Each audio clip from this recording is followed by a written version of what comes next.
ओम शांति। मेरा नाम विक्रम है और मैंने आप सब भाई बहनों के साथ अपना एक्सपीरियंस पहले लौकिक स्टडी का शेयर किया था। आज मैं आप सभी भाई बहनों के बीच अपना एक माफ़ी योग का छोटा सा एक्सपीरियंस शेयर कर रहा हूँ कि माफ़ी योग जब हम करते हैं तो हम अपना कार्मिक अकाउंट कैसे सेटल कर सकते हैं। तो मेरी शुरुआत हुई कि मेरे मन में सुबह सुबह अमृत वेले के टाइम एक छोटा सा संकल्प आया कि मुझे माफ़ी योग करना चाहिए। तो मैंने 21 दिन के लिए माफ़ी योग शुरू किया। मुझे पता नहीं था, बस दिल में बार बार आता था कि मुझे माफ़ी योग करना है। तो बस शायद उसी कारण मैंने माफ़ी योग शुरू किया और इतना एक माइंड में रहता था कि कार्मिक अकाउंट को हम माफ़ी योग से चुकता कर सकते हैं। तो माफ़ी योग भी चल रहा था और इसी बीच में मेरा एक एग्ज़ाम था जो दिल्ली में होना था। तो हम सुबह सुबह मॉर्निंग में ट्रेन से निकले, इवनिंग शिफ्ट में मेरा एग्ज़ाम था। एग्ज़ाम होने के बाद हम सभी दोस्त लोग वहाँ से निकले। तो हमारा जो कुछ सफ़र था वो मेट्रो में पूरा हुआ और कुछ सफ़र हमने ऑटो रिक्शा में पूरा किया। तो जब हम ऑटो रिक्शा से अपना बस स्टैंड जा रहे थे तो मैं ऑटो में पीछे बैठा था और मेरे जो दोस्त थे वो सभी आगे बैठे थे। तो मैं बाबा की याद में था और बाबा के साथ मेरी चिट चैट चल रही थी एग्ज़ाम के बारे में। तो तभी क्या होता है कि पीछे से एक बाइक वाला भाई आता है और उसने मुझे मेरे पैर पे आगे जो बाइक टायर था वो टायर मेरे पैर पे मारा। तो मैंने उस भाई को जस्ट इग्नोर किया। कुछ टाइम बाद फिर बाइक वाले भाई ने मुझे ज़ोर से मारा। तो मैंने उनको गुस्से से देखा। तो वो मुझे, जैसे ही मैंने गुस्से से बोला तो वो मुझे बोले, अच्छा बेटा अब हमें घूरेगा, अभी देख तेरा ऑटो रोकते हैं। तो जैसे ही उन्होंने ये बोला तो मैंने सडन बाबा को बोला, बाबा आओ मेरी मदद करो। जैसे ही वो बाइक को ऐसे कट मार के आगे निकालने लगे तो उनका बाइक स्लिप हो गया और वो दोनों भाई गिर पड़े। तो जब वो दोनों भाई गिरे तो उनके पास कुछ ड्रिंक का बोतल था जो गिरते ही टूट गया और जो पीछे वाला भाई था उनको बहुत चोट आई। और हमारा ऑटो चल रहा है क्योंकि ऑटो वाले भाई को पता नहीं, मैं बस वो देख रहा था।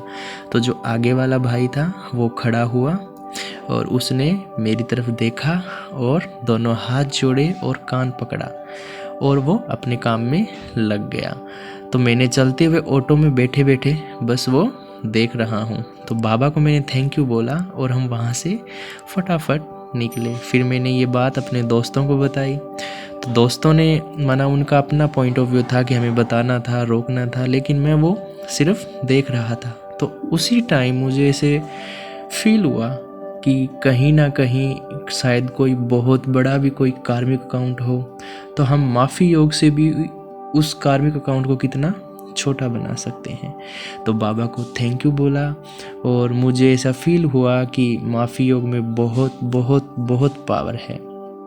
तो मैं सभी ब्राह्मणों से यही विनती करता हूँ कि आप जब भी सुबह अमृत वेला या शाम को नुमा शाम योग या दिन में जब भी टाइम मिले तो हमें माफ़ी योग ज़रूर करना चाहिए। मैं बाबा के सामने जाता हूँ तो बाबा के सामने एक लाइन हर दिन बोलता हूँ कि जैसे विजुलाइज करता हूँ बाबा मेरे सामने हैं, 84 के चक्कर को मैं देख रहा हूँ और मेरा जिन आत्माओं के साथ कोई भी कार्मिक अकाउंट बना मैं उन आत्माओं को दिल से माफ़ करता हूँ और माफ़ी मांगता हूँ। ये पूरा विश्व मेरा सहयोगी है। तो बस फिर बाबा को अपने आप को सरेंडर कर देता हूँ।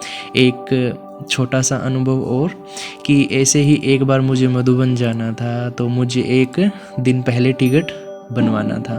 तो मैं और हमारे एक समर्पित भाई हम दोनों चले गए टिकट बनवाने के लिए। तो जो समर्पित भाई थे उन्होंने बोला कि मैं यहाँ पर काफ़ी बार आ चुका हूँ, तो जो ये भाई हैं जो टिकट देते हैं ये भाई कुछ माना अपशब्द बोलते हैं तो आप जाओ। तो मैं जैसे ही उन्होंने बोला तो मैंने 2 मिनट वहीं खड़ा होकर जैसे बाबा को याद किया और बाबा को प्यार से बोला कि बाबा ये आत्मा बहुत अच्छी है और हमारे बहुत सहयोगी हैं।